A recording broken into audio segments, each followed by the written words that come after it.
Yuk jadi bagian dari dakwah kami. Dukung operasional dakwah dan sosial kami, raih pahala amal jariah yang terus mengalir sampai hari kiamat. Bismillah, Assalamualaikum warahmatullahi wabarakatuh. Alhamdulillah, tidak pernah berhenti lisan kita selalu memuji dan memuja Allah. Terutama nikmat Islam dan iman yang harus kita selalu syukuri. Karena dengan nikmat Islam dan iman, kita jadi mengenal siapa pencipta alam semesta ini termasuk pencipta diri kita sendiri. Kita jadi tahu apa tujuan kita ada di muka bumi ini. Kita juga jadi punya panduan hidup. Tahu mana yang boleh kita nikmati dari makanan, minuman, pakaian, pendapatan, pergaulan, dan mana yang tidak boleh kita nikmati. Begitu juga kita jadi tahu apa akhir daripada kesudahan kehidupan ini. Ternyata bukan hanya di dunia, tapi ada kehidupan akhirat. Sehingga orang-orang yang beriman menjadi muslim atau mukmin, secara otomatis dunia ini akan selalu ditunggangi untuk menuju kepada kehidupan abadi. Dan untuk meraih yang terbaik di akhirat sana, harus menjadi orang yang baik. Jujur, amanah, tanggung jawab, bakti sama orang tua, membantu orang susah, memaafkan, dan jauh dari semua pelanggaran. Berdusta, bohong, menipu, membunuh, menggunjing, mencuri, dan segala macam hal. Jadi kalau kita masih dalam keadaan Islam dan iman, itu sebuah nikmat yang luar biasa. Dan Allah memerintahkan kita untuk mempertahankan sampai ajal datang. Wala tamutunna illa wa antum muslimun. Dan janganlah kalian meninggal dunia kecuali dalam keadaan Islam. Dan ini harusnya kita syukuri dan kita jaga. Dan insya Allah saya sangat yakin kita semua berkumpul di salah satu rumah Allah ini karena kita ingin mempertahankan Islam kita. Kita ingin mempelajari lebih dalam apa yang telah Allah syariatkan dan untuk diterapkan dalam kehidupan kita. Selanjutnya kita panjatkan salam hormat kita kepada manusia yang telah membawa kepada kita syariat Allah subhanahu wa ta'ala. Manusia yang diperintahkan oleh Allah subhanahu wa ta'ala secara langsung dijadikan sebagai suri tauladan. Menciplak hidup manusia terbaik ini adalah bagian daripada ibadah. Dan Allah subhanahu wa ta'ala menjadikan keberuntungan dan kemenangan serta juga tentunya selamatnya seseorang dunia akhirat dengan menjadikannya sebagai suri tauladan. Allah subhanahu wa ta'ala telah berfirman, laqad kana lakum fi rasulillahi uswatun hasanah. Pada diri utusan Allah itu ada suri tauladan yang baik buat kalian. Dan mengucapkan salam hormat kepadanya juga akan dibalas oleh Allah subhanahu wa ta'ala dengan rahmat yang luas. Karena satu kali salam akan dibalas dengan 10 rahmat. Dan rahmat Allah meliputi pengampunan dosa, peninggian derajat, pemenuhan kebutuhan, dan solusi dari permasalahan hidup. Maka sangat wajar kalau setelah memuji Allah kita selalu mengucapkan salawat dan taslim pada Nabi besar Muhammad sallallahu alaihi wa ala alihi wa sahbihi wasallam. Di awal pertemuan kita berdoa kepada Allah subhanahu wa ta'ala. Semoga semua yang hadir offline ataupun online diampuni dosa-dosanya. Diterima semua hajat-hajat dunia akhiratnya. Dan diterima seluruh amal-amal solehnya. Serta Allah subhanahu wa ta'ala menutup hidup kita semua dengan husnul khatimah. Dan mempersatukan juga kita di surga firdausnya. Sebagaimana Allah satukan kita dalam majlis ilmu ini. Allahumma amin. Seperti biasa teman-teman sekalian, pekan pertama, pekan kedua. Kita akan melanjutkan bahasan dosa-dosa besar. Semoga Allah subhanahu wa ta'ala selamatkan kita dari semuanya.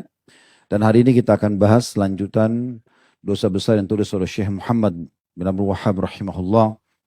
Di halaman 128, bab manidda'a ma laysa lahu, wa man idha khasama fajar. Bab barang siapa yang mengaku-ngaku yang bukan miliknya, dan juga orang yang tidak bertengkar, atau jika bertengkar berbuat curang. Bab ini teman-teman sekalian dikhususkan oleh beliau, dikategorikan dalam dosa besar dan sudah kita jelaskan dari awal bahasan dosa besar masih dalam kitab Imam Az-Zahabi rahimahullah, dalam kitab Al-Kabair beliau, dan juga dilanjutkan dengan Al-Kabairnya Syekh Muhammad Munajjid hafidhahullah, dan kemudian kita sekarang di bukunya Syekh Muhammad bin Abdul Wahhab rahimahullah. Semua itu sudah kita jelaskan dan kita ingatkan kembali perbedaan dasar antara dosa besar sama dosa kecil. Kalau dosa besar pasti diikuti dengan ancaman. Apakah itu laknat, murkah Allah, azab kubur, siksa neraka, berarti dia dosa besar. Tapi kalau tidak diikuti dengan ancaman, berarti dia dosa kecil. Sederhana untuk memahami masalah itu. Oleh karena itu dalil-dalil yang dipaparkan dalam bab-bab ini pasti semuanya kena diikuti dengan ancaman. Dalam bab ini diangkat 2 buah hadis oleh beliau, rahimahullah. Hadis pertama dilemahkan oleh para ulama Dan ada pendapat ulama yang menguatkan dengan sebuah riwayat tapi tetap juga masih dilemahkan oleh Syekh Al-Albani. Nanti kita jelaskan itu insya Allah. Dan riwayat kedua riwayat yang sahih riwayat Bukhari. Namun sebelum kita baca dalil-dalilnya teman-teman sekalian, dimaksud dengan bab ini adalah bab barang siapa yang mengaku-ngaku yang bukan miliknya, di sini bukan hanya sekedar materi. Bukan hanya sekedar misalnya, oh ini tanah saya, itu mobil saya. Bukan hanya itu, tapi jauh lebih luas bahasannya. Orang yang mengaku penisbatan nama kepada selain ayahnya, itu dianggap juga mengaku yang bukan miliknya. Ya, di masa dulu jahiliyah, orang-orang terbiasa mencari orang-orang yang terkenal dari kalangan masyarakat Quraisy di Mekah, pemberani, kesatria, kaya raya, punya jabatan, lalu mereka sengaja nisbatkan nama kepada laki-laki tersebut, dan laki-laki itu juga menerimanya karena dianggap itu sebuah kebanggaan bagi yang menisbatkan dan bagi yang dinisbatkan gitu ya. Itu juga termasuk. Atau orang yang mengganti nasabnya, seperti sekarang ada banyak pernikahan terjadi, mungkin karena sang istri ini entah apakah tradisi keluarga, suku, atau memang dia sendiri mengambil inisiatif karena pernikahan dan mungkin dia suka sama suaminya, lalu dia mengganti nasab ayahnya. Ya, misalnya Aisyah, nama ayahnya misalnya Yusuf. Dia tidak mengatakan Aisyah Yusuf. Suaminya misalnya namanya Ahmad. Dia katakan Aisyah Ahmad. Ya, maka itu juga hampir sama mirip dengan ini. Sementara kita tahu istri-istri Nabi SAW tidak ada satupun di antara mereka yang mengubah nasab ayah mereka. Padahal tidak ada yang lebih mulia daripada Nabi Muhammad SAW. Tapi tidak pernah kita dengar Aisyah, Muhammad, Hafsah, Muhammad. Pasti kita kalau baca dalam buku-buku riwayat, Aisyah binti Abi Bakar, Hafsah tetap binti Umar. Bahkan Sofia, istri Nabi SAW dari kalangan Yahudi, ayahnya itu pendeta Yahudi meninggal dalam keadaan kafir. Huyai bin Akhtab. Tetap dikatakan Sofia binti Huyai. Padahal ayahnya orang kafir meninggal dalam keadaan kufur. Ya, seperti itu kurang lebih gambarannya. Juga lebih luas daripada itu, ya, penisbatan-penisbatan yang lainnya. Seperti orang yang bodoh, tapi dia ngaku alim. Tampil seakan-akan seorang alim, yang penting dia bisa meraih suara publik misalnya, atau terkenal, padahal dia jahil. Lalu dia sebarkanlah segala macam kesalahan tanpa dalil ilmu agama ini. Itu juga termasuk dalamnya. Jadi di sini bukan cuma sekedar materi, ya. Atau orang juga mengaku dia mukmin, menganggap dirinya mukmin, orang lain semuanya di bawah dia. Padahal sebenarnya gelar iman itu bukan diperjualbelikan, bukan dibangga-banggakan, gitu kan? Dan seterusnya. Jadi dia sangat luas bahasan tentang masalah ini. Dan nanti kan kita dengarkan dalilnya, jadi bukan hanya sekedar kepemilikan materi saja. Jadi yang dimaksud sini adalah orang yang mengaku-ngaku yang bukan miliknya, bukan hanya sekedar materi, tapi segala macam hal yang berhubungan dengan masalah itu. Begitu juga tentang masalah yang disinggung di sini adalah orang yang jika bertengkar berbuat curang. Ini yang disebutkan dalam hadis Nabi SAW yang sahih tentang sifat orang munafik. Di antaranya wa idha khasama fajar. Kalau dia bertengkar atau bercekcok dengan seseorang maka dia berbuat curang. Seperti buat data-data tanah pemilikan surat palsu, tanah, rumah. Dia tahu bukan miliknya tapi dia tetap berusaha untuk memilikinya. Nah, orang-orang seperti ini memang karena tidak ada iman dalam hati, dia tidak penuh keyakinan kalau dia akan meninggal akan ada hisabnya, maka dia tidak peduli dengan masalah itu. Padahal sudah sering kita ingatkan ya, teman-teman sekalian, manfaat orang menuntut ilmu itu luar biasa. Karena ilmu itu kalau berbekas dalam hati dan direnungi dengan pikiran, apalagi diaplikasikan dengan anggota tubuh, maka itu keberkahannya luar biasa. Akan berefek kemana-mana. Di antaranya, kita akan lebih hati-hati dengan yang bukan hak kita. Bahkan mungkin sepotong roti, mungkin setetes air tidak akan pernah berani kita sentuh kalau bukan milik kita, gitu kan?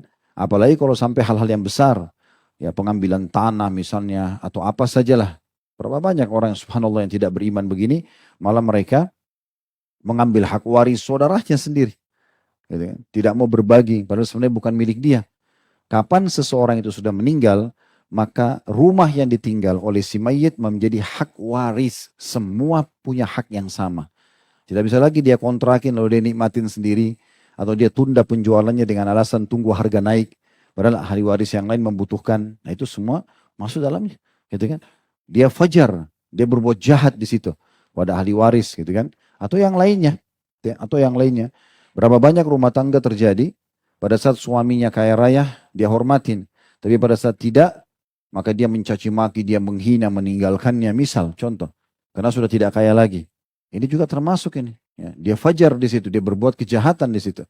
Atau seorang suami juga begitu sama istrinya. Mungkin karena istrinya sudah tua misalnya, kemudian dia meninggalkan begitu saja dengan alasan sudah tua. Ada alasan syar'i masalah ini. Haba udzur syar'inya untuk diceraikan orang, gitu kan? Contohnya misalnya. Maka ini harus hati-hati dan terlalu luas bahasan bab ini. Yang penting kita sudah tahu lingkup bahasannya adalah mencakup semua yang kita akui bukan milik kita. Kita dengarkan dua buah dalil yang diangkat oleh Syekh Muhammad rahimahullah. Yang pertama tadi yang saya katakan itu dinukil oleh Ibnu Katsir rahimahullah dalam tafsir beliau, tafsir Quran Al-Azim jilid 1 halaman 513, dan beliau menyebutkan di sana kalau hadis ini dinisbatkan kepada Imam Ahmad dalam musnadnya dan juga Ibnu Mardawai dari Umar radhiyallahu anhu. Bunyi hadisnya bahwasanya Ibnu Mas'ud dan Ibnu Umar radhiyallahu anhuma menukir riwayat kata Nabi SAW, man qala ana mu'minun fahuwa kafir, wa man qala huwa fil jannati fahuwa fin nar, wa man qala huwa alimun fahuwa jahil. Terjemahannya, barang siapa yang mengaku-ngaku, tanda kutip, aku ini adalah orang beriman, maka dia orang kafir, atau dia kafir. Dan barang siapa yang mengaku-ngaku bahwa dia di surga, maka dia di neraka. Dan barang siapa yang mengaku-ngaku bahwa dia adalah orang yang berilmu, maka ketahuilah dia adalah orang yang bodoh. Dia adalah orang yang bodoh. Namun setelah kami telusuri hadis ini, memang hadis ini lemah, ya, dilemahkan oleh para ulama.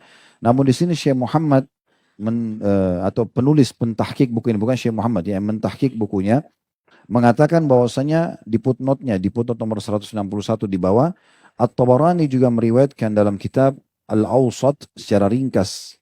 Dan itu marfu atau sampai kepada Nabi SAW dari hadis Ibnu Umar radhiyallahu anhuma, lafadznya man qala ana alimun fahuwa jahil.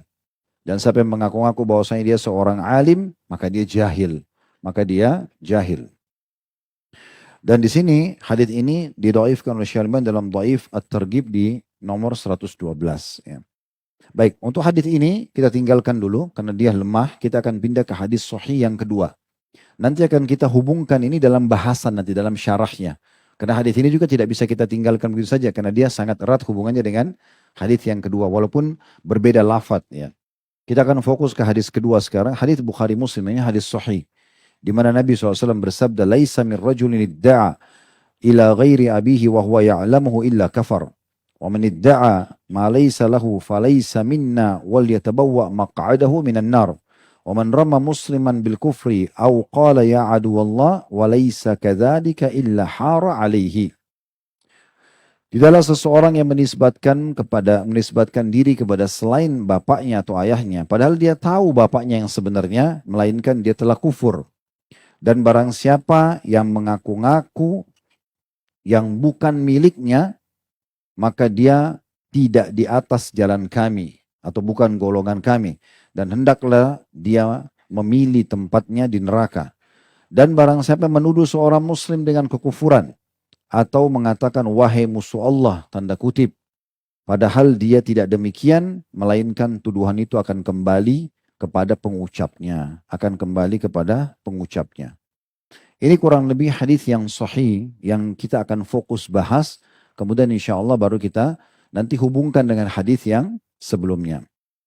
Kita akan masuk teman-teman sekalian di penjelasan hadis ini. Dan kita sudah bilang tadi hadis ini hadis sahih, sebagaimana dikatakan dinukil oleh atau diriwayatkan oleh Bukhari dan Muslim. Yang pertama, potongannya, laisa min rajulin idda'a li ghairi abihi wa huwa ya'lamu illa kafar.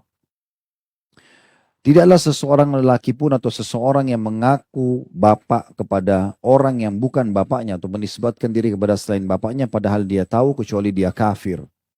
Yang kita garis bawahi dulu makna kekufurannya. Di sini bisa mewakili dua makna kafir. Makna kafir yang kharij anil millah, keluar dari agama Islam secara mutlak, kalau dia menganggap itu halal. Gak apa-apa, boleh ganti-ganti nasab gitu ya.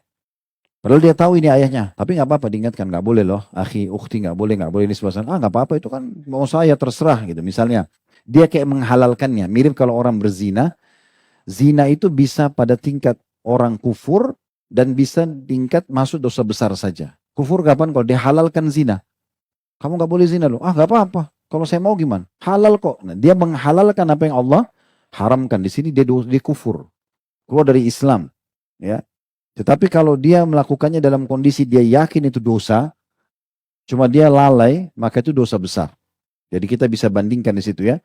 Di sini makna kufurnya, kalau dia menganggap kehalalan bolehnya penisbatan nama kepada selain ayahnya, dan dia tahu itu, kalau ini adalah ayahnya lalu dia sengaja, maka itu jadi kufur yang sebenarnya. Atau di sini kalau dia tahu sebenarnya ayahnya, tapi dia tidak menghalalkannya. Ya. Dia cuma ganti nama mungkin karena tenar di masanya dia, di lingkungan dia, atau karena dia hanya malu menisbatkan nama kepada ayahnya karena ayahnya misalnya orang miskin, orang tidak berpendidikan. Tapi dia tidak menganggap itu halal buat semua orang boleh lakukan, gitu kan? Maka itu berarti dosa besar. Nah ini dulu makna kekufuran di sini. Ya, ini sejalan dengan sabda Nabi SAW tentang wanita di dalam hadis Bukhari yang lain. Ya, di mana Nabi SAW waktu ceramah di hadapan para wanita, beliau mengatakan, Uritun nara faida aktharu ahlihan nisa. Aku diperlihatkan neraka dan mayoritas penduduknya, penghuninya adalah para kaum wanita. Lalu sebagian sahabat bertanya, ya, kenapa kami ya Rasulullah? Kata Nabi SAW, yakfurna, qila ayakfurna billah, qala yakfurna al-ashir. Karena mereka kufur. Maka para perempuan bertanya, ya Rasulullah, kufur kepada Allah kah? Kata Nabi SAW, bukan. Kufur kebaikan suami. Ya. Wa yakfurnal ihsan. Dan juga kufur terhadap kebaikan pemberian-pemberian suaminya. Lau ahsanta ila ihdahunna dahr. Kalau engkau telah berbuat baik kepada salah seorang di antara mereka sampai setahun atau seabad pun, thumma ra'at minka syai'a, lalu dia melihat sesuatu kekurangan darimu, qalat ma ra'aitu minka khairan qat. Saya tidak pernah lihat kebaikan dari sisimu. Jadi kalau ada istri yang seperti ini tipenya, kebaikan suami sekian tahun semuanya dikecilkan di mata dia, kemudian dianya malah melihat mencari kesalahannya saja, maka orang ini dianggap kufur. Tapi kufurnya di sini adalah kufur yang kedua. Dia kufur yang kedua, dosa besar. Tapi tidak keluar dari Islam. Nah, seperti itu pemahamannya. Ini maknanya di sini ya. Kemudian kita kembali kepada hadis tentang masalah tidaklah seseorang itu menisbatkan diri kepada selain orang tuanya kecuali dia akan kufur ya. Karena di sini ulama mengatakan kalau orang menisbatkan diri kepada selain ayahnya sementara dia tahu itu adalah ayahnya, ini adalah penghapusan nasab. Berarti dia hapus nasab dia dan Allah yang membuat jalur nasab dia ke orang itu. Kita kan nggak bisa milih ya. Saya nggak mau ayah ini, saya nggak mau ibu itu. Lahir ini ayah, ini ibumu. Bagaimanapun keadaannya harus kita terima. Sebagaimana kita lahir, orang tua kita harus terima. Bagaimanapun keadaan kita, mau sehat, mau cacat, mau laki-laki, mau perempuan, ya harus ini anak kamu, kan gitu. Itu tidak bisa kita pungkiri. Jadi kalau ada orang yang tidak akui orang tuanya, di sini ayah. Kenapa disebutkan ayah? Karena ayah penisbatan nasab padanya. Allah mengatur itu ya. Walaupun ibu hamil 9 bulan, ya mengandung kita, menyusui kita, tapi tetap saja pemilik sperma adalah bibit aslinya manusia ada pada ayah. Makanya dinisbatkan pada dia. Dan ini pernah kita singgung dalam bab bakti pada orang tua. Kita mendahulukan ibu kita dalam pelayanan. Hadis Nabi SAW yang seorang sahabat bertanya, ya Rasulullah, man ahaqqu bi suhbati, siapa yang paling layak saya temani, saya layani. Maka kata Nabi SAW, ummuka 3 kali, ibumu, terus yang keempat baru ayahmu, kan gitu. Tapi di sini adalah bahasannya ada batasannya, itu masalah pelayanan. Pernah kita jelaskan, kalau misalnya ibu mengatakan, nak tolong ambilin ibu air, atau tolong temani ibu ke sana, ayah mengatakan tolong ambilin ayah air, atau temani ayah ke sana. Kita dahulukan ibu. Tapi penisbatan nama nggak boleh. Mutlak harus kepada ayah. Seburuk apapun dia. Mau dia pemabuk, mau dia kafir, mau dia munafik, tetap aja. Nasabnya kepada dia ya. Nggak boleh sama sekali. Nggak boleh juga kita membalas kejahatan dia dengan durhaka. Dia berdosa dengan membengkalikan kita dinafkahi dari kecil misalnya. Seorang ayah meninggalkan anaknya. Itu dosa dia sama Allah. Nggak boleh kita balas. Dia nggak urus saya dari kecil, saya balas aja, saya juga nggak mau bakti, nggak bisa. Dia dosa, kita dosa, nggak boleh kita balas keburukan dengan keburukan, ya. Karena nanti akhirnya jadi kena hukum dua-duanya, kan gitu. Begitu juga wanita, tidak sah pernikahannya kalau tanpa izin walinya. Di sini ayahnya. Walaupun ibunya setuju 1000 kali. Ya. Hati-hati.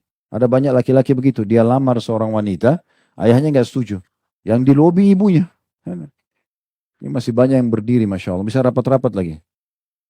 Masya Allah. Taubatan nasuha. Luar biasa hari ini. Masuk maju. Biar yang di dalam bisa masuk. Ayo sebelah sini juga. Apa perlu saya bahasa Arab nih biar bergerak? Ya, jadi kita tidak boleh sama sekali mengganggu gugat tentang masalah pernikahan hak sepenuhnya ayah. Jadi nggak bisa antum ditolak oleh ayahnya, lobi ibunya, kasih hadiah segala macam supaya ibunya mengiyakan. Banyak gitu terjadi. Ayah ibunya menyetujui, nikah dipaksa. Ayahnya nggak setuju, batal pernikahannya. Hadis sahih mengatakan itu. Fanikahu wa batil kata Nabi SAW. Ayyam mamratin ankahat nafsa bighairi idni waliyu fanikahu wa batil.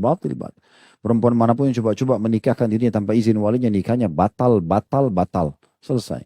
Kan gitu. Jadi ini hak mutlak ayah. Nggak bisa sama sekali. Ya, nggak bisa masuk di situ. Jadi harus kita betul-betul bijaksana. Dan ada hadis Nabi SAW yang mulia itu ya. Hati-hati sekali tentang masalah berinteraksi juga dengan ayah ini. Karena kalau kita salah, maka nanti jadi masalah juga ini ya. Maksudnya kalau kita salah dalam arti kata kitanya sendiri tidak berpikir teman-teman sekalian ya, sebagaimana syariat mengajarkan kepada kita, maka ini jadi masalah ini. Artinya dia akhirnya nisbatkan diri kepada ibunya kah misalnya, atau dia membenci ayahnya karena kesalahan-kesalahan yang bagi dia itu adalah salah. Ini bahaya sekali. Kita dengarkan hadis penguat masalah ini, hadis Ali radhiyallahu anhu yang diriwayatkan Imam Muslim. Man idda'a ila ghairi abihi aw intama ila ghairi mawalih. Siapa yang menisbatkan diri kepada selain ayahnya atau budak yang dibebaskan oleh seseorang lalu dia menisbatkan mawalihnya, maulahnya kepada selain yang bebaskan. Ini pernah kita jelaskan ya. Jadi kalau di masa perbudakan dulu ada pasar budak, biasa dari harta rampasan perang dan segala macam ini. Itu antum beli di pasar, antum bisa bebasin pahala. Fakku raqabah, tahrir raqabah, kata Allah, bebasin budak. Kita kalau bilang kamu bebas karena Allah.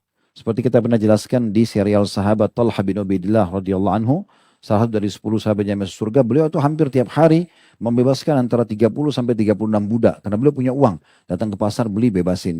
Nah itu semua penisbatan maulah ya. Kalau dia maula ini artinya penisbatan nama kepada yang bebasin gitu kan. Nah itu contohnya, seperti sanad hadis yang dianggap sanad emas itu dari Imam Malik, kemudian Nafi Abdullah bin Umar, lalu Rasulullah SAW. Nah Nafi ini tabi'innya masyhur, seorang ulama besar, itu disilakan dengan Nafi Maula Ibnu Umar. Karena Ibnu Umar majikan dia lalu bebasin dia, maka ada istilah Maula. Nah ini kata Nabi SAW, siapa yang menisbatkan diri kepada selain ayahnya dan budak yang dibebaskan menisbatkan maulanya kepada selain majikan yang bebaskan dia, fa'alaihi la'natullahi wal malaikati wan nasi ajma'in. Maka dia akan dapat laknatnya Allah, ya, laknatnya malaikat dan seluruh manusia. La yakbalullah minhu yaumal qiyamati sarfan wal adla. Pada hari kiamat Allah tidak akan menerima semua amal fardu dan wajibnya, amal wajibnya dan amal sunnahnya. Jadi nggak akan diterima. Hati-hati ya, ini bahaya sekali orang kalau menisbatkan nama kepada selain ayah. Itu bukan main-main itu ya. Sangat luar biasa. Apalagi kalau dia tahu. Tadi saya sudah kasih contoh. Karena banyak orang subhanallah, dia tadi itu mungkin karena istri suka sama suami. Saya pernah baca di informasi di berita kita begitu. Dihapus nama ayahnya ya. Atau mungkin karena dia benci pada ayahnya, maka dia mengalihkan semua itu. Ini tidak boleh ya, tidak boleh sama sekali. Kalau budak kita tidak bahas sekarang karena budak ini bukan jadi inti bahasan kita, dan juga sudah cukup tadi informasinya. Kenapa lagi di masa kita sudah tidak ada perbudakan ya. Sudah pernah kita singgung, setelah Perang Dunia Kedua sudah tidak ada lagi perbudakan. Kemudian ada salah satu ulama bernama atau berjulukan At-Taibi ya. Rahimahullah, beliau mengatakan begini, siapa saja yang berloyal kepada satu kaum tanpa izin walinya, ini dia bicara tentang masalah budak, nanti ada kita bahas tentang ayah ya. Yang nampak dari ungkapan ini adalah bagi seorang hamba saya yang telah dimerdekakan, karena ungkapan tersebut dihubungkan dengan ungkapan siapa saja yang mengaku bapaknya kepada selain, siapa saja yang melaku nasab kepada selain bapaknya.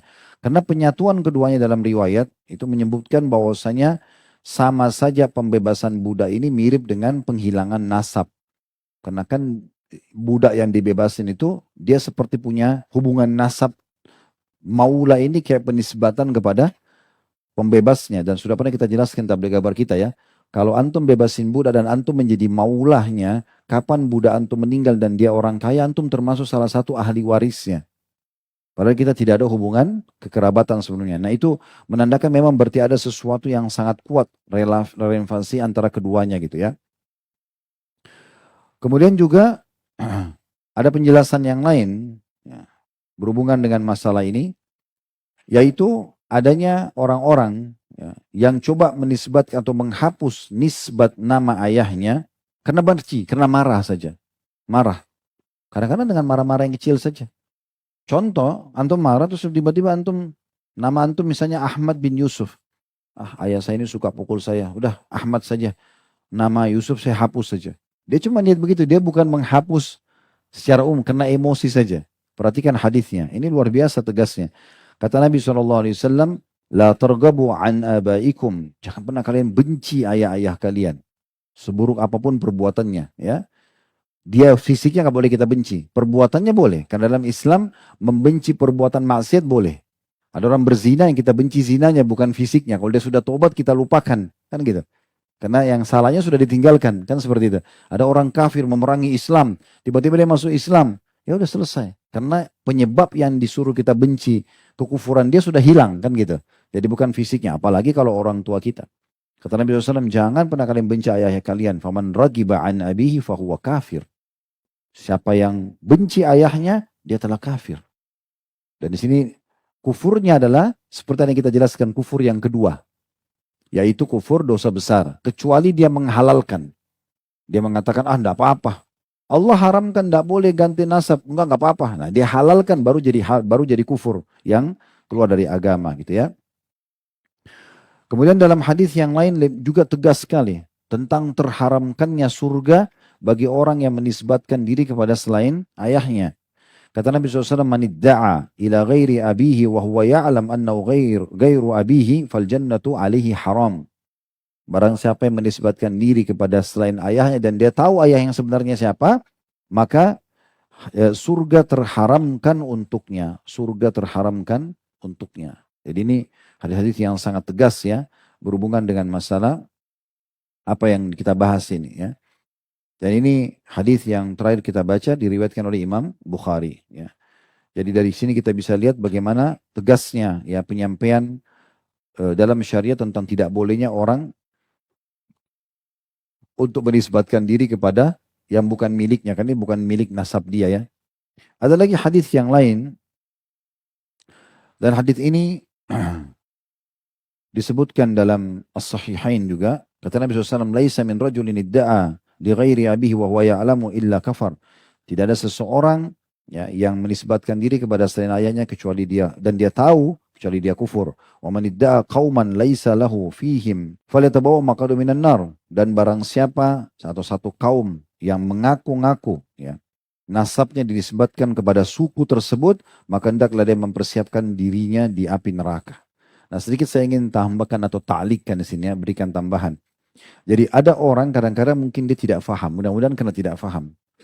Tapi dia coba mendatangkan nama orang yang dia ingin ambil dengan bapaknya orang itu. Ya.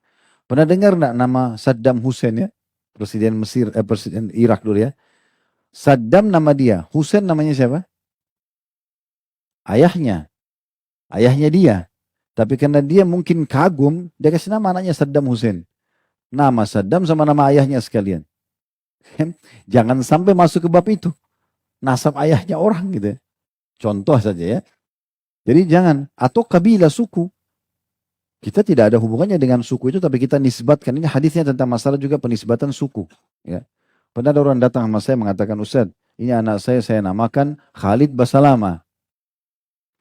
Kenapa Pak?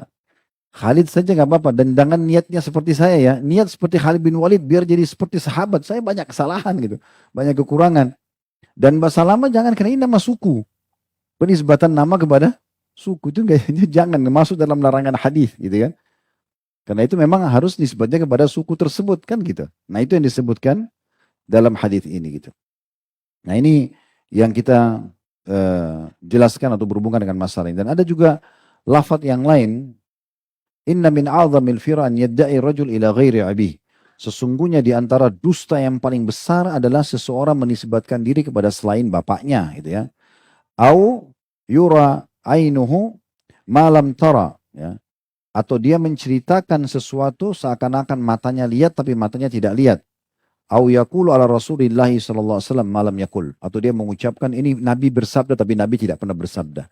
Nah di sini kita tambahkan lagi salah satu contohnya dalam hadis ini adalah orang bohong tentang sesuatu. Kamu pernah ke sana? Saya pernah ke sana. Pernah ke Amerika kah? Pernah kemana kah? Seakan-akan dia pernah lihat dengan mata kepala untuk mengangkat nama baiknya di masyarakat. Padahal sebenarnya tidak pernah. Atau dia ngaku-ngaku pernah mimpi lihat Nabi kah? Gitu kan? Atau dia pernah lihat apa dalam mimpi. Padahal bohong. Dia nggak pernah lihat. Untuk apa semua ini? Seorang muslim itu teman-teman ini pernah kami sampaikan ya. Sebuah prinsip dasar. Harus yang nampak. Dan nampak ini sama dengan yang di dalam antum. Antum senyum sini senyum juga hatinya. Benar. Begitu. Memang kita tulus. Kalau kita marah ya kita marah. Gak usah berwajah dua. Dan kita marahnya jelas dalam agama. Sesuatu kalau ada terjadi pelanggaran agama. Atau ada hak kita yang kita harus ambil. Oke. Silakan. Gitu kan. Jadi tidak perlu kita berwajah dua. Ini pernah saya bahasakan ya. Tidak perlu antum ditanya. Lapar nggak? Enggak kok. Karena nggak enak. Enggak. Iya saya lapar. Tidak apa-apa. Tidak ada masalah. Apa yang jadi masalah kalau antum bilang antum lapar? Nanti akhirnya kelaparan di luar. Nyesel tadi. Coba saya bilang. Biasa aja gitu kan. Karena itu bukan aib. Bukan sesuatu yang aib. Bukan harus yang kita hindari gitu. Ya. Contohnya. Apa saya ditanya jawab jujur. Gak ada masalah. Gitu kan. Karena jangan sampai nanti kita masuk ke satu bab bohong. Tapi kita niatnya baik. Gak bisa. Karena niat baik itu ketemu dengan perbuatan baik. Baru bisa ketemu satu kesatuan. Gak bisa orang. Saya bohong demi untuk kebaikan. Bohong dosa. Kebaikan bagaimana bisa ketemu ini? Hah? Racun sama susu. Gimana caranya bisa ketemu? Jadi nggak boleh begitu ya. Jujur saja. Ya. Qulil haq walau kana mur. Ucapkan kebenaran walaupun itu pahit. Bicara saja. Gentle. Apalagi laki-laki di sini. Jangan menjadi setengah laki-laki. Takut. Gitu kan.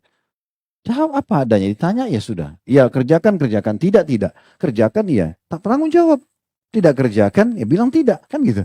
Selesai. Kemudian potongan yang keduanya, ini juga berhubungan dengan bahasan tadi kita. Wa man idda'a ma laysa lahu falaysa minna. Dan siapa yang mengaku-ngaku barang yang bukan punya dia, ya, maka bukan dari golongan kami. Ini pernah kita jelaskan ya. Hati-hati dengan sabda Nabi SAW, falaysa minna, falaysa minni, bukan dari golonganku, bukan dari golongan kami. Ini bisa bermakna bukan di atas sunnah kami, bisa juga bermakna lebih tegas daripada itu. Berarti bukan orang muslim kan itu. Ya, harus hati-hati sekali dengan masalah begini. Jadi nggak boleh ngaku-ngaku. Seorang muslim tidak akan pernah mengaku. Saya pernah lihat sebuah cuplikan eksperimen di media. Rupanya ada satu orang barat non muslim. Dia buat cuplikan. Dia ingin tahu bagaimana perbandingan antara komunitas muslim sama bukan non muslim ya. Di negara-negara non muslim dia sengaja jatuhin dompet, jatuhin uang. Ternyata diambil sama orang-orang umumnya. Waktu dia pergi ke negara Islam, umumnya orang mengembalikan, tidak ada yang sentuh. Malah dikorek, itu barang kamu jatuh. Baru dia berikan tanggapan di situ. Dia bilang inilah perbedaan dasar antara komunitas muslim sama komunitas non-muslim. Karena kita tahu dalam agama kita tidak boleh. Apalagi masuk dalam kategori dosa besar. Untuk apa? Kita mau curi untuk apa? Mau ngambil untuk apa? Menipu untuk apa? Saya pernah jelaskan teman-teman, fahami baik-baik. Kapasitas tubuh kita ini terbatas sekali. Terbatas. Mulut kita 1 sendok, nasi. 2 sendok sudah penuh. Antum mau curi makanan untuk apa? Ya. Untuk apa? Kita makan 1 piring sudah kenyang. Kalau kita biasakan usus kita sehari makan sekalipun, cukup sebenarnya. Kan gitu. Jadi tidak perlu banyak untuk apa? Antum tidur, ukurannya kayak liang lahat persis. 1 kali 2 meter. Kalau 2 kali 2 ranjang itu sudah bisa guling-guling. Gitu.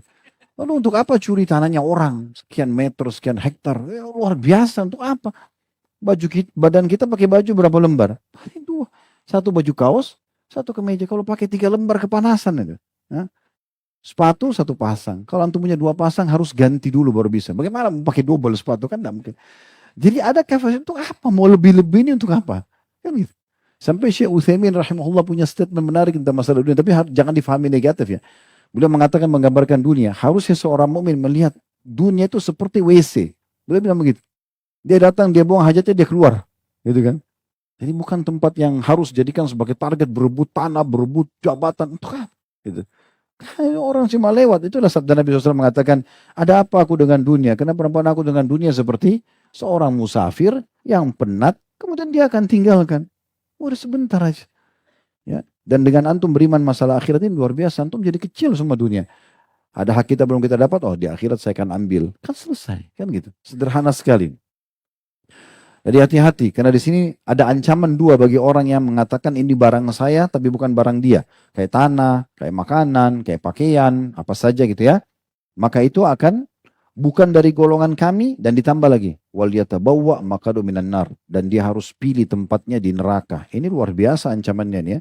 Artinya ulama mengatakan di sini ada ancaman dari Nabi SAW tentang ahli neraka. Dengan ancaman neraka. Kalau ancaman neraka itu ancaman paling besar udah.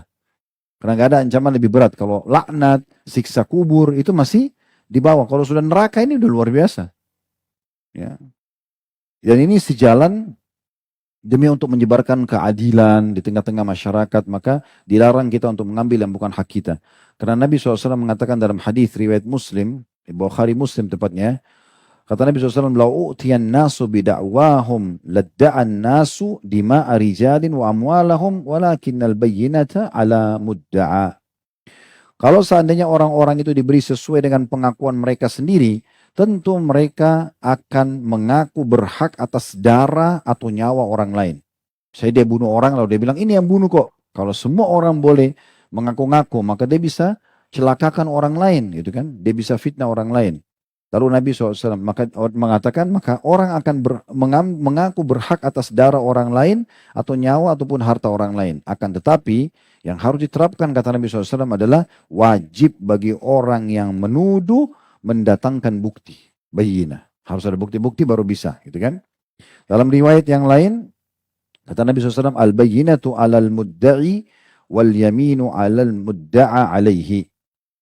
Penuduh wajib mendatangkan bukti dan orang yang tertuduh wajib untuk bersumpah dalam riwayat Tirmidzi.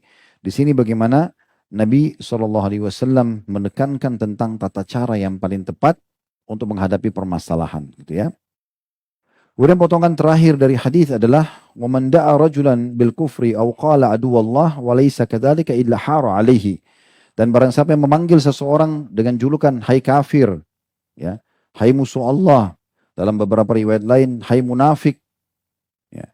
Dan itu bukan seperti itu orangnya, maka akan kembali kepada si penuduhnya. Berarti di sini ada sebuah akhlak Islam yang mulia. Tidak boleh sembarangan vonis orang kafir. Kecuali dia memang dasarnya orang kafir ya. Dan kita niatnya pun bukan untuk menghina dia. Misalnya kita mengatakan, di negeri saya mayoritasnya orang-orang kafir. Dia cuma mau menginformasikan, itu tidak ada masalah. Mungkin dia tinggal di negara minoritas muslim ya. Kita sedikit, maka mayoritasnya orang non-muslim. Kita mengatakan saya tinggal di negara yang mayoritasnya orang kafir. Tidak ada masalah, karena istilah kafir lawannya orang beriman. Dan Allah mengatakan kuliah, ayuhal kafirun, katakan hai orang-orang kafir, itu tidak ada masalah. Tapi kalau dia muslim, hanya karena benci lalu kita mengatakan kamu orang kafir. Ini bahaya. Bahasa ini, kalau dia tidak kufur, maka bisa kembali kepada si pengucapnya. Atau kita bilang munafik. Nggak boleh sembarangan bilang munafik. Ingat ya, hadis Nabi SAW yang menyebutkan tentang 4 ciri orang munafik. Perhatikan sabda Nabi SAW. Kalau salah satu dari 4 ini ada pada diri seseorang, berarti ada padanya tanda-tanda kemunafikan. Belum munafik. Kalau dia bohong, dia bicara dia bohong. Kalau dia berjanji, dia pungkiri. Kalau dia berikan amanah, dia khianati. Kalau dia bertengkar, dia curang. Nah nanti kalau ada padanya 4-4-nya, baru Nabi bilang munafik tulen. Kan gitu. Berarti tidak boleh sembarangan. Hanya karena bohong, kamu munafik nih. Atau janji gak ketemu, datang, kamu munafik. Dan ingat sabda Nabi SAW, iltamis li akhika udhra. Selalu cari alasan yang tepat untuk saudaramu. Mungkin teman kita janji dia lupa. Kita ingatkan. Jangan langsung main di vonis saja ya. Dan sembarangan main tuduh-tuduh. Nah ini harus hati-hati sekali. Jadi hadis ini juga memberikan pelajaran yang luar biasa kepada kita ya. Begitu juga dengan musuh Allah. Tidak boleh karena dia ahli maksiat, dia pezina, dia pencuri. Oh kamu ini musuhnya Allah, nggak boleh. Ya. Justru teman-teman sekalian, kita bisa kalau menggunakan kacamata iman ya, kita bisa meraih maksimal pahala dari pala orang-orang yang patuh, orang yang sholat, orang yang ibadah, kita dengan mendukungnya. Ya kan? Kita ikuti langkahnya, kita siapkan fasilitasnya. Misalnya mau ke masjid, kita bonceng di motor, kita apalah segala macam, itu bagus dukung. Atau orang yang melakukan maksiat dengan cara meluruskan kesalahannya. Jadi pahala buat kita. Jadi kesalahan orang jangan dijadikan sebagai ajang untuk menggunjing dia. Karena malah dia dosa, kita dosa. Tapi jadikan kesalahan dia dan kurang dia justru untuk dirangkul. Ya, untuk dirangkul. Makanya beberapa sahabat mengatakan, saya belum pernah melihat pendidik seperti Rasulullah SAW. Demi Allah dia tidak pernah menyalah-nyalahkanku. Bahkan Nabi SAW dengan sangat santun dan baik menasihatin para sahabat gitu ya. Jadi ini pernah bahkan maaf ya, dalam majelis Nabi SAW itu ada seorang sahabat kentut keluarin angin. Yang lain pada ketawa. Nabi SAW marahin. Kenapa kalian ketawa dengan masalah begini? Karena itu seakan-akan menjatuhkan dia. Mungkin dia tidak sengaja. Atau mungkin tradisi dia itu dianggap biasa. Kan gitu. Maka ada baiknya kita rangkul dan kita nasihatin. Intinya kekurangan orang bukan untuk dicari-cari kesalahannya. Ya, apalagi kalau sudah sampai pada tingkat kita mengatakan kufur. Perhatikan sebagai penutup hadis Nabi SAW. Ada beberapa hadis, ada riwayat Muslim. Dikatakan idza kaffara ar-rajulu akhahu faqad ba'a biha ahaduhuma. Apabila ada seseorang yang mengkafirkan saudaranya seiman, maka salah satu dari keduanya akan tertimpa kekufuran tersebut. Kalau ada orang jelas-jelas dia murtad, dia bilang saya murtad dari Islam. Oh, bisa kita bilang kalau gitu kamu sudah kafir. Oke. Kan pernyataan itu ya, kata-kata itu ya. Jadi hati-hati dengan kata-kata itu ya. Ini pernah kita bahas pada saat kita menyebutkan tentang masalah tidak orang muslim tidak dianjurkan mengucapkan selamat Natal gitu kan. Karena pernah ada terjadi begitu, ada yang mengatakan, kenapa kau tidak mau ucapkan kepada saya Natal, seorang anak muda di Amerika bilang sama anak muda muslim. Lalu si muslim bilang, nggak bisa, nanti keluar dari agama saya, gitu kan. Nggak bisa kamu ucapkan itu. Lalu si muslim bilang, kenapa kau tidak syahadat? Dia bilang, kalau saya syahadat, saya keluar dari agama saya, kata Nasrani. Kata si muslim, itu kan juga cuma kata-kata. Karena kata-kata ini bahaya sekali. Orang na'udzubillah bilang, saya kafir, kafir betul kalau dia yakin dalam hatinya. Kan gitu. Atau dia syahadat, menit itu langsung masuk Islam. Ini bisa masuk surga. Jadi harus hati-hati. Jadi di sini juga pelajaran penting teman-teman tentang masalah harusnya bisa mengontrol diri kita, mengontrol lisan kita, mengontrol sikap kita. Ya. Jadi kalau sesuatu yang kita mau ucapkan, fikirkan dulu. Ingat statement ulama mengatakan, ucapan yang kau belum ucapkan, maka masih milikmu sendiri. Tapi kalau kamu ucapkan milik orang lain, milik publik. Sebelum ngomong, fikir dulu. Ini benar gak sih? Karena kalau sudah diucapin, susah kita tarik kembali kan? Tapi kalau masih diri kita, maka kita aman. Dan ingat nasihat yang disampaikan oleh seseorang dalam majelisnya Iyas Al-Muzani rahimahullah, seorang ulama tabi'in. Beliau pernah duduk dia belum isi pengajian, dia bilang bertahun-tahun saya isi pengajian. Ada satu orang di ujung pengajian tidak pernah bicara, tidak pernah nanya. Lalu saya tanya kepada dia, kenapa semua orang tanya kecuali kamu? Dia bilang, saya dengar, maka saya ambil manfaat. Dan saya diam, maka saya selamat. Kata Iyas Al-Muzani, saya selalu ulang-ulangi perkataan orang ini sampai kapanpun. Gitu. Karena perkataan yang luar biasa bijak. Bukan tidak boleh ngomong ya, tapi kalau ngomong teman-teman kontrol. Sesuatu yang betul, bermakna, emas yang keluar. Ini bermanfaat gak? Nyakitin orang gak? Gitu. Diam. Ya, kalau enggak, kalau menyakiti maka jangan dilakukan. Allahu a'lam. Ini penting. Dan juga termasuk dalam riwayat Bukhari tidak boleh menyebutkan fasik ya. Fasik itu kayak orang, kamu itu ahli maksiat. Itu fasik namanya, tidak boleh. Karena kata Nabi SAW dalam hadis riwayat Bukhari, la yarmi rajulan bil fusuki wa la yarmihi bil kufri illa irtaddat alaihi illam yakun sahibu kadhalik.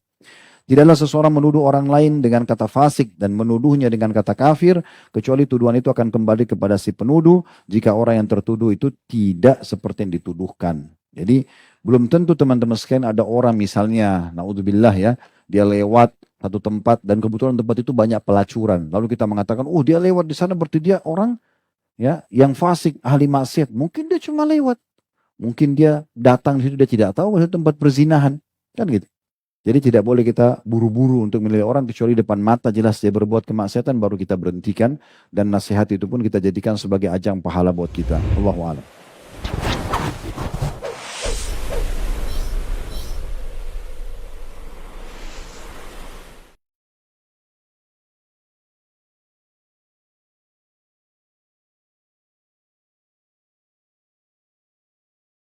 Inspirasi Hijrah. Malik Gucili Mencari Tuhan, menemukan Islam.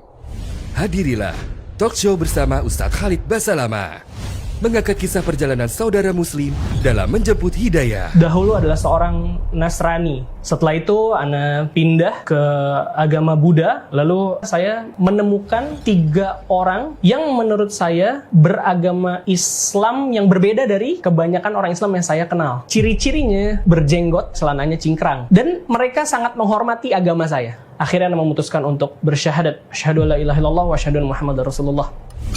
Rabu, 16 Juli 2025, pukul 18.30 waktu Indonesia Barat.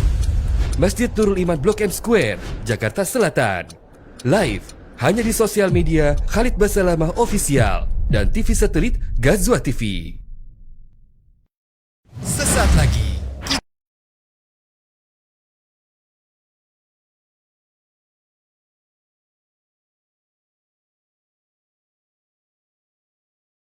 Sesaat lagi, kita akan menyaksikan program Gazwah Bagi-Bagi Hadiah Mulia dengan Islam.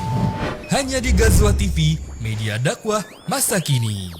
Sesaat lagi, kita akan menyaksikan program Gazwah Bagi-Bagi Hadiah Mulia dengan Islam.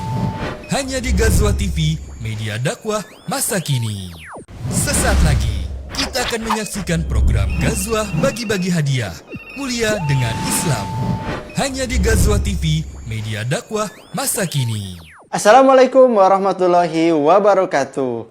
Alhamdulillah wassalatu wassalamu ala rasulillah. Apa kabar pemirsa Gazwa TV dimanapun Anda berada? Semoga senantiasa diberikan kesehatan dan perlindungan oleh Allah Subhanahu wa Ta'ala. Allahumma amin. Alhamdulillah di sore hari ini teman-teman sekalian, kita kembali lagi di program Gazwa Bagi-Bagi Hadiah. Bersama saya Gemi yang insya Allah akan menemani pemirsa dalam beberapa waktu ke depan. Baru saja Alhamdulillah kita telah menyaksikan kajian rekaman kitab Dosa-Dosa Besar dengan judul Pengakuan yang Bukan Milik bersama guru kita Ustadz Khalid Basalamah Hafizahullah. Semoga pemirsa yang telah menyaksikan kajiannya Allah mudahkan untuk mengamalkan ilmunya di kehidupan sehari-hari. Allahumma amin. Baik pemirsa Gazwa TV, sebelum kuis dimulai ada beberapa peraturan. Yang pertama yaitu bagi teman-teman yang pernah mengikuti kuis dan berhasil memenangkan hadiahnya, kami sarankan untuk memberikan kesempatan kepada yang lain. Peraturan yang kedua, passwordnya apabila saya mengucapkan Gazwa Bagi-Bagi Hadiah, maka penelpon menjawab mulia dengan Islam. Kemudian peraturan yang ketiga, akan ada 4 pertanyaan kuis, di mana 1 nomor adalah pertanyaan spesial. Pemirsa dipersilahkan untuk memilih 1 nomor pertanyaan saja. Baik pemirsa Gazwa TV, tunggu apa lagi? Bagi yang ingin bergabung, silahkan telepon kami via telepon seluler di nomor 0811 1330 5353. Kami ingatkan kembali via telepon seluler ya, bukan via WhatsApp. Teman-teman silahkan langsung hubungi kami, dan sebelumnya teman-teman bisa mengkondisikan terlebih dahulu jaringan telepon selulernya. Baik, ada penelpon yang pertama. Alhamdulillah. Assalamualaikum. Waalaikumsalam warahmatullahi wabarakatuh. Gazwa Bagi-Bagi Hadiah Mulia dengan Islam. Masya Allah. Dengan siapa, dari mana Ibu? Ibu Elvia dari Rokanhulu, Riau, Ustaz. Ibu Elvia. Betul Ibu? Ya, Elvia. Elvita. Elvia. Oh, Elvia. Baik, Masya Allah ya. Ibu Ya. Elvia dari Ya. Riau. Betul Ibu?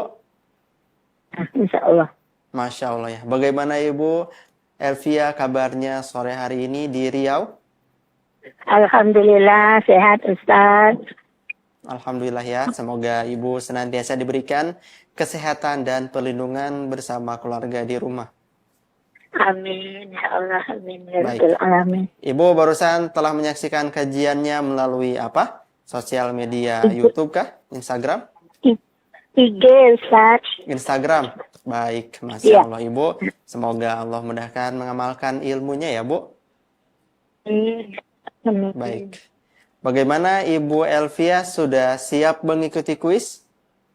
Insya Allah. Siap insya Allah ya. 100% Ibu? Insya Allah. Insya Allah 100% siap ya Bu. Insya Baik. Allah. Bisa dipilih Ibu, ingin memilih nomor 1, 2, 3, atau 4? Coba nomor 1, Ustaz. Baik, nomor 1 saya bacakan Ibu. Apa ancaman menisbatkan diri kepada selain ayahnya? Masuk neraka atau haram hukumnya, Ustaz. Baik.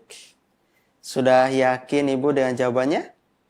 Insya Allah. Kalau mendengar pengajian tadi haram katanya dan ancamannya masuk neraka. Baik. Yakin 100% berarti Ibu? Insya Allah. Baik, Masya Allah ya. Baik Ibu, Masya Allah, selamat Ibu berhasil menjawab pertanyaannya dengan benar ya, Masya Allah. Selamat Ibu Oke. berhak mendapatkan hadiah dari program Gazwah Bagi-Bagi Hadiah yang disponsori oleh Sedekah Kreatif. Iya, kasih Ustaz. Alhamdulillah. Baik Ibu, jangan lupa konfirmasi kepada kami ya Ibu melalui WhatsApp di nomor yang Ibu hubungi saat ini. Ya Allah. Baik.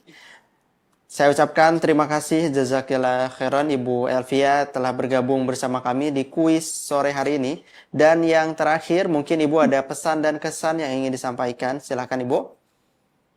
Doa untuk seluruh kru official Khalid Basalamah. Semoga selalu menayangkan kajian-kajian yang bermanfaat untuk kami, khususnya untuk umat Islam pada umumnya. Dan doakan kami Ustaz, mudah-mudahan istiqomah dalam menjalankan sunnah Rasul. Masya Allah, Allahumma amin. Masya Allah Ibu, semoga senantiasa juga diberikan keistiqomahan dalam menuntut ilmu syar'i. Allahumma amin. Baik Ibu Elvia dari Riau, saya ucapkan kembali terima kasih. Jazakillah khairan. Kami akhiri teleponnya Ibu. Wassalamualaikum warahmatullahi wabarakatuh. Waalaikumsalam warahmatullahi wabarakatuh. Alhamdulillah, baik teman-teman sekalian pemirsa Gazwah TV dimanapun Anda berada, kita telah mendapatkan satu pemenang kuis. Bagi pemirsa yang masih menyaksikan siaran ini, silahkan jangan ragu, segera hubungi kami via telepon seluler di nomor 0811 1330 5353. Masih ada kesempatan, insya Allah ya. Baik, sambil menunggu penelpon yang berikutnya, ada informasi teman-teman sekalian dari unit bisnis milik Ustadz Khalid Basalamah Hafizahullah, yaitu ada di Travel Uhutur, yang insya Allah bagi teman-teman yang ingin melaksanakan ibadah umroh atau haji bisa melalui Uhutur. Insya Allah perjalanan ibadah teman-teman akan aman, nyaman, dan juga sesuai dengan syariat. Baik, ada penelpon yang kedua. Assalamualaikum. Waalaikumsalam. Gazwah Bagi-Bagi Hadiah. Mulia di Masya Allah. Dengan siapa dari mana Bapak? dengan Yogi di Pontianak. Dengan Bapak Yogi di Pontianak. Baik, Masya Allah ya. Bagaimana kabarnya Bapak Yogi di sore hari ini di Pontianak? Alhamdulillah sehat. Sehat, Alhamdulillah ya. Semoga senantiasa diberikan kesehatan bersama keluarga ya Bapak. Allahumma amin. Amin, Allahumma amin. Baik, Bapak barusan telah menyaksikan kajiannya melalui apa? Sosial media apa Bapak? Melalui YouTube, Pak. Baik, melalui YouTube ya. Masya Allah, semoga Allah mudahkan Bapak Yogi untuk mengamalkan ilmunya ya. Amin. Baik, sudah siap Bapak mengikuti kuis? Insya Allah siap. Insya Allah siap 100% nih Pak? Siap, Pak. Siap, baik, Masya Allah ya. Semoga Allah mudahkan Bapak untuk menjawabnya. Baik, silakan ingin memilih nomor berapa? 2, 3, atau 4? Bismillah nomor 3. Baik, nomor 3 saya bacakan. Bagaimana sikap yang benar ketika diterlantarkan oleh orang tua sejak kecil? Kita harus berbakti kepada orang tua walaupun orang tua tersebut tidak memberikan kebaikan pada hidup kita di masa kecil. Baik, sudah yakin yang jawabannya Bapak? Insya Allah yakin. Tidak mau dirubah? Insya Allah enggak. Sudah yakin ya? Baik. Masya Allah, Bapak Yogi selamat telah menjawab pertanyaannya dengan benar ya. Alhamdulillah. Selamat Bapak berhak mendapatkan hadiah dari program Ghazwa Bagi-Bagi Hadiah yang disponsori oleh Sedekah Kreatif. Ya, terima kasih.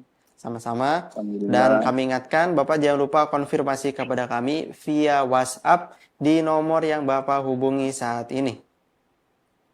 Ya, terima kasih Pak. Baik. Bapak yang terakhir, Bapak Yogi mungkin ada pesan atau kesan yang ingin disampaikan. Silahkan Bapak. Alhamdulillah, semoga bergerak terus memberikan kebaikan untuk umat. Semoga kami di daerah-daerah terpencil ini bisa selalu mendapatkan informasi tentang ilmu-ilmu agama sesuai dengan tuntunan Rasulullah. Terima kasih. Allahumma amin. Baik, Masya Allah ya. Bapak, kami ucapkan terima kasih. Jazakallah khairan telah berpartisipasi bersama kami. Saya akhiri teleponnya ya Bapak. Wassalamualaikum warahmatullahi wabarakatuh. Waalaikumsalam warahmatullahi wabarakatuh. Alhamdulillah teman-teman sekalian kita telah mendapatkan 2 pemenang kuis. Nah bagi teman-teman masih ada 1 kali kesempatan lagi untuk bergabung bersama kami. Silahkan bisa langsung hubungi kami via telepon seluler di nomor 0811 1330 5353. Kami tunggu ya. Baik, melanjutkan informasi dari Travel Uhud Tour. Nah pada saat ini teman-teman yang ingin melaksanakan ibadah umroh plus perjalanan ke Masjidil Aqsa Palestina, teman-teman insya Allah Uhud Tour sudah membuka kesempatan di mana ada paket umroh plus Aqsa bersama guru kita Ustaz Khalid Basalamah Hafizahullah, keberangkatan 24 Oktober 2025 dengan program safar 14 hari perjalanan dan harganya mulai dari $6.300. Masya Allah ya teman-teman, silakan bisa mengajak berumroh bersama keluarga, suami, istri atau teman-teman kerabat sekalian ya untuk berangkat umroh plus Aqsa. Untuk fasilitasnya teman-teman bisa dicek di Instagram @uhudtour atau teman-teman juga bisa menghubungi CS Uhud Tour di nomor 0811 1330 4343. Bisa juga melalui call center kami di nomor 1500151. Dan jangan lupa teman-teman bisa di follow juga Instagram @uhudtour agar tidak ketinggalan update paket terbaru dan juga penawaran menarik dari Uhud Tour tentunya.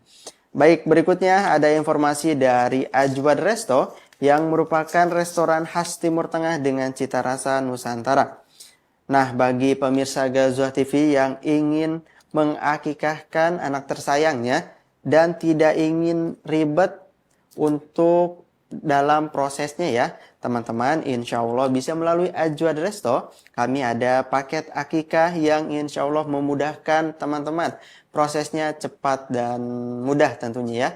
Selain itu akikah bersama Ajwad Resto juga atau di Ajwad Resto ada keunggulan diantaranya pemotongan kambingnya insya Allah sesuai dengan syariat. Kemudian juga paketnya disajikan dalam box bento yang rapih dan bersih.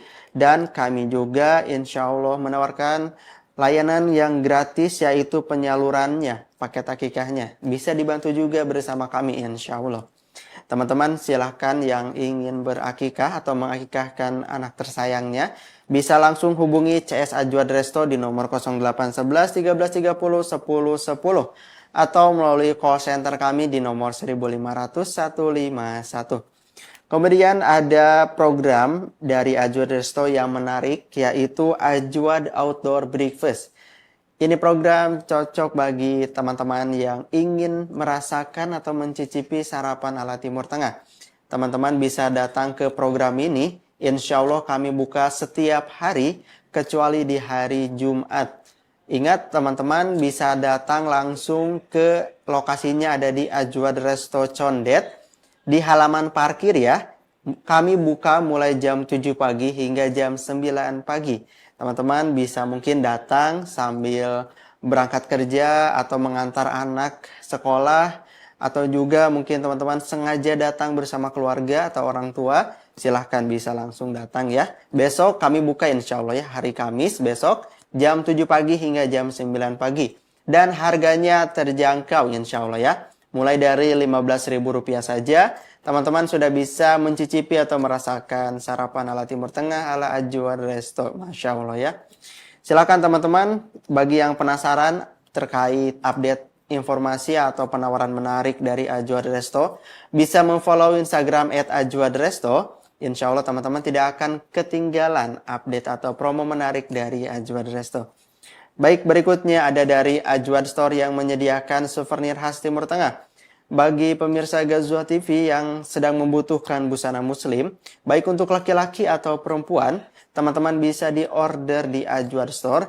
Ada busana muslim atau gamis spesial produksi dari KHB Collection. Teman-teman untuk cek katalog produknya bisa melalui Instagram @Ajwad Store.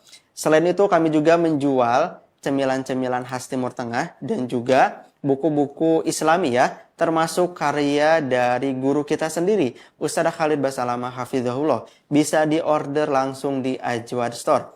Atau teman-teman juga bisa langsung hubungi CS Ajwad Store di nomor 0811 1330 1919 atau melalui call center kami di nomor 1500 151.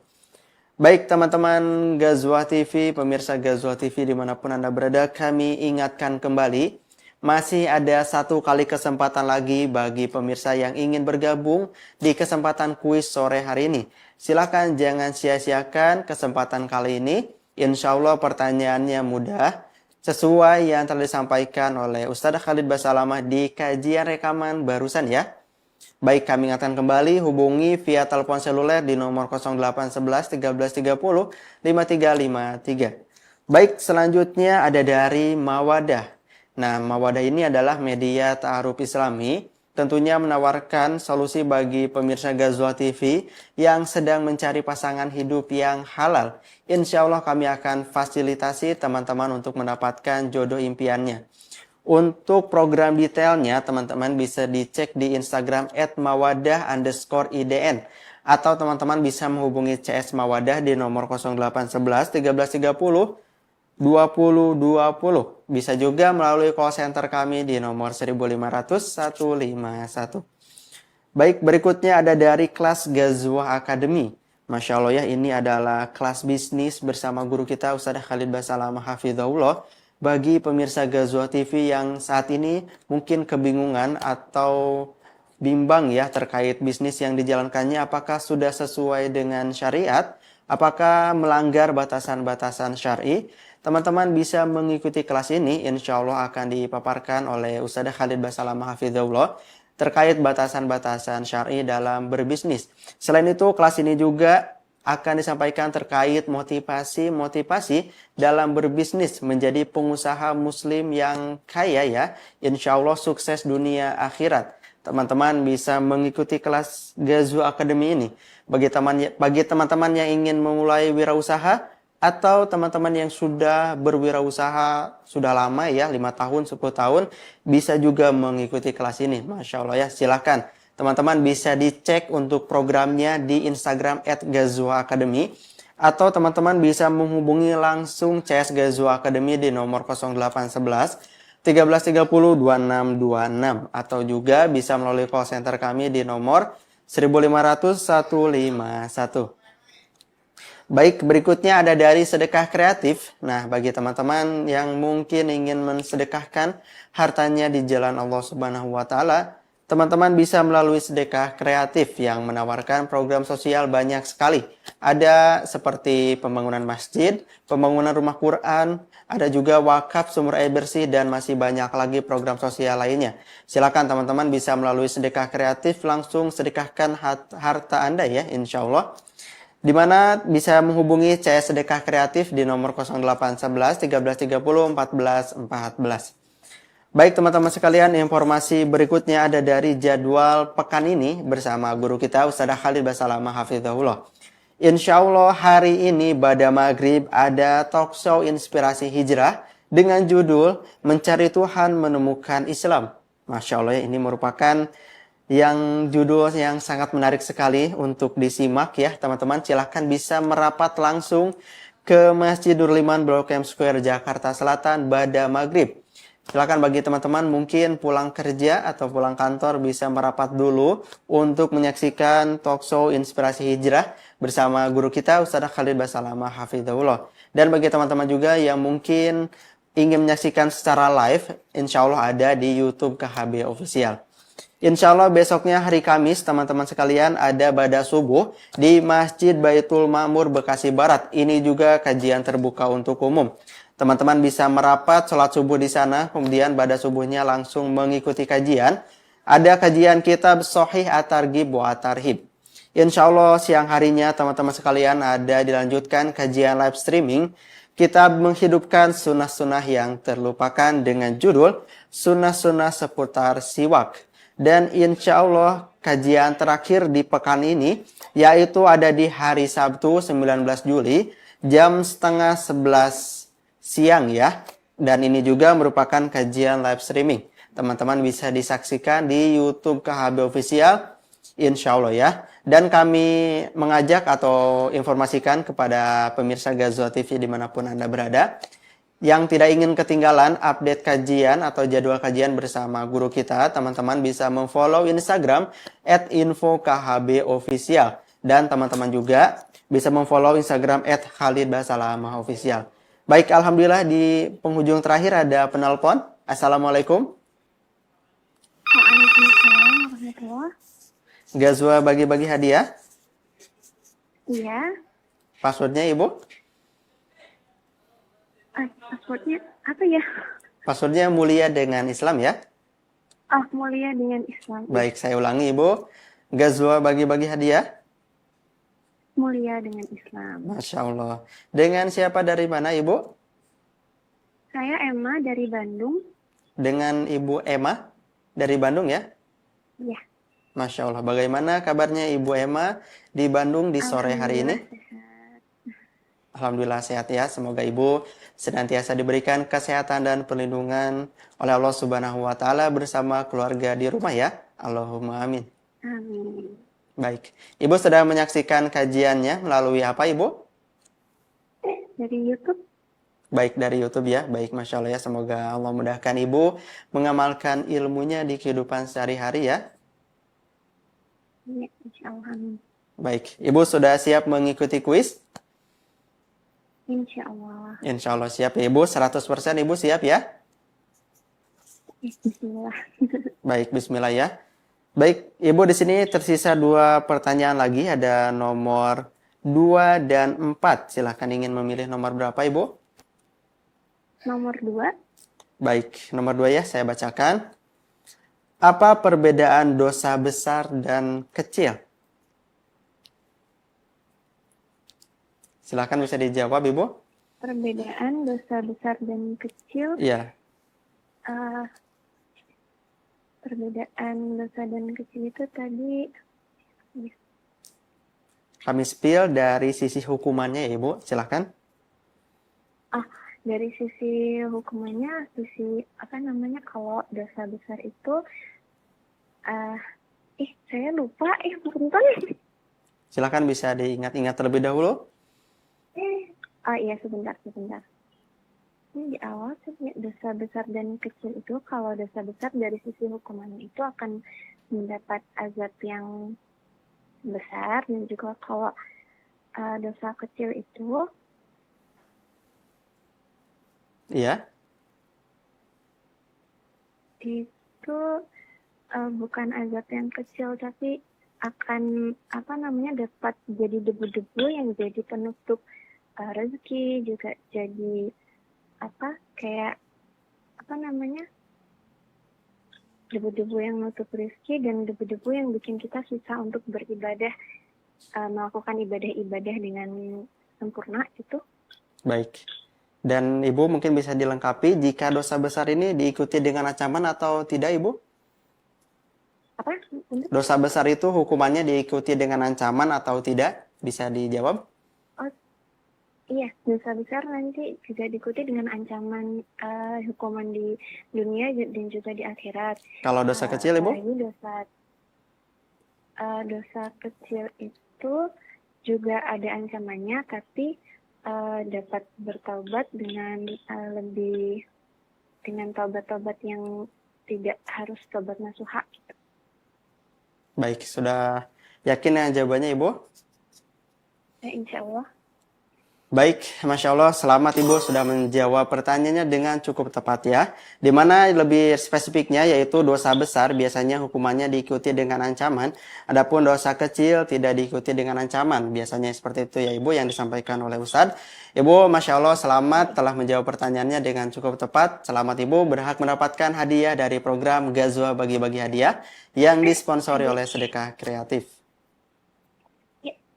Baik, Masya Allah, saya ingatkan Ibu jangan lupa untuk konfirmasi kepada kami via WhatsApp ya Ibu di nomor yang Ibu hubungi saat ini ya. Baik, mungkin yang terakhir Ibu ada pesan atau kesan yang ingin disampaikan, silakan. Pesanan kesan saya selalu berterima kasih sih sama Ustadz Khalid karena selama perjalanan hijrah saya juga saya selalu salah satunya saya juga selalu menonton kajian-kajian dari Ustadz Khalid. Semoga minta doanya semoga saya diberi kesempatan untuk bisa ikut kajian bersama Ustadz secara offline juga dan juga ingin ke restorannya Ustadz gitu suatu waktu kalau dikasih rezeki sama Allah. Baik, Masya Allah ya Allahumma amin. Semoga Allah mudahkan segala hajat Ibu, keinginan Ibu ya Bu, insya Allah Allahumma amin. Dan Ibu juga semoga senantiasa diberikan keistiqomahan dalam menuntut ilmu syar'i. Allahumma amin. Baik Ibu, saya ucapkan jazakillah khairan telah berpartisipasi bersama kami di kuis sore hari ini. Saya akhiri teleponnya. Wassalamualaikum warahmatullahi wabarakatuh. Waalaikumsalam warahmatullahi wabarakatuh. Baik, Alhamdulillah pemirsa Ghazwah TV di kesempatan kuis sore hari ini di hari Rabu kita telah mendapatkan 3 pemenang kuis. Alhamdulillah itu artinya telah terjawab ya semua pertanyaan kuisnya dengan benar. Alhamdulillah ya. Bagi teman-teman yang belum berkesempatan untuk bergabung, jangan berkecil hati. Kami akan ada selalu insya Allah tentunya setelah kajian live streaming atau kajian rekaman di hari Senin sampai Jumat. Teman-teman yang tidak ingin ketinggalannya bisa diaktifkan ya lonceng notifikasinya di channel YouTube KHB Official. Baik teman-teman sekalian, Alhamdulillah kita telah berada di penghujung acara. Saya ucapkan jazakumullahu khairan kepada pemirsa Ghazwah TV yang telah menyaksikan siaran ini hingga selesai. Saya Gemi dan juga kru Ghazwah TV yang bertugas izin pamit undur diri. Saya akhiri dengan doa subhanakallahumma bihamdika asyhadu an la ilaha illa anta astaghfiruka wa atubu ilaik. Wassalamualaikum warahmatullahi wabarakatuh. Terima kasih Anda sudah menyaksikan program Ghazwah Bagi-Bagi Hadiah. Mulia dengan Islam. Hanya di Ghazwah TV, media dakwah masa kini. Inspirasi Hijrah. Malik Gucili, mencari Tuhan, menemukan Islam. Hadirilah talk show bersama Ustadz Khalid Basalamah, mengangkat kisah perjalanan saudara muslim dalam menjemput hidayah. Dahulu adalah seorang Nasrani. Setelah itu Ana pindah ke agama Buddha. Lalu saya menemukan 3 orang yang menurut saya beragama Islam yang berbeda dari kebanyakan orang Islam yang saya kenal. Ciri-cirinya berjenggot, celananya cingkrang. Dan mereka sangat menghormati agama saya. Akhirnya Ana memutuskan untuk bersyahadat. Asyhadu an la ilaha illallah wa asyhadu anna Muhammadar Rasulullah. Rabu, 16 Juli 2025, pukul 18.30 waktu Indonesia Barat. Masjid Nurul Iman Blok M Square, Jakarta Selatan. Live hanya di sosial media Khalid Basalamah Official dan TV satelit Ghazwah TV. Ghazwah TV kini hadir di TV satelit. Kita tentang ilmu agama ini lebih kita butuhkan daripada air pada saat kita sangat haus.